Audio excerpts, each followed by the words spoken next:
Après l'échec du rendez-vous de Luanda entre la République démocratique du Congo et le Rwanda le dimanche 15 décembre dernier, une délégation de l'Union européenne conduite par Joao Borstam, représentant spécial de l'Union européenne dans la région des Grands Lacs, est venue rencontrer le président de l'Assemblée nationale, le professeur Vital Kamerhe, le mardi 17 décembre 2024 pour réaffirmer l'engagement de l'Union européenne sur son soutien dans les processus de paix et le retour de la stabilité dans la région des Grands Lacs. Au cours de ces échanges avec le professeur Vital Kamerhe, le représentant spécial de l'Union européenne dans la région des Grands Lacs a donné la position de l'Union européenne en rapport avec les rendez-vous manqués de Luanda. Pour Joao Borstam, l'Union européenne condamne fermement les boycotts du processus de paix de Luanda par le président rwandais Paul Kagame qui n'a pas respecté ces grands rendez-vous au moment où le monde entier attendait enfin un accord de paix durable entre Kigali et Kinshasa. Ça a été aussi pour moi une opportunité de faire part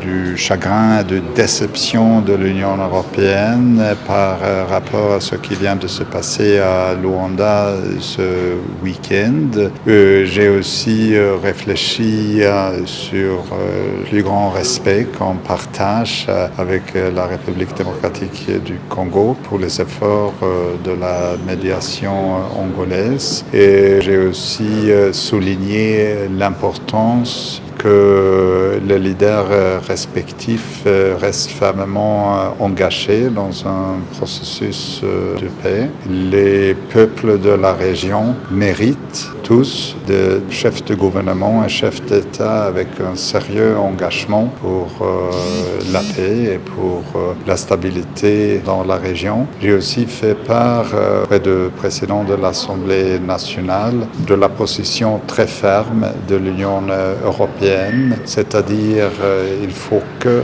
les troupes rwandaises présentes sur sol congolais se retirent, il faut que le gouvernement rwandais coupe le soutien pour le mouvement M23 et il faut aussi que le gouvernement congolais commence le démantèlement des FDLR. L'Union européenne reste très engagée dans le développement de la République démocratique du Congo et depuis plus de 30 ans. Donc le peuple congolais peut vraiment compter sur l'engagement de l'Union européenne pour la paix et pour la stabilité dans la région. Pour sa part, le speaker de la Chambre basse du Parlement reste optimiste. Pour le professeur Vital Kamerhe, ce n'est qu'une partie remise. Il note que les efforts doivent être conjugués de part et d'autre pour l'aboutissement de ce processus par la signature d'un accord de paix. Une fois de plus, le président de l'Assemblée nationale a alerté sur ces drames humanitaires de l'Est de la République démocratique du Congo, face auxquels la communauté internationale est indifférente. Nous avons dépassé la barre de 10 millions de morts dans les conflits armés en République démocratique du Congo. Ce drame humanitaire devrait mobiliser tous les efforts au niveau national, au niveau de la sous-région, au niveau africain et surtout avoir un appui au niveau international, car la construction de la paix n'a jamais été facile,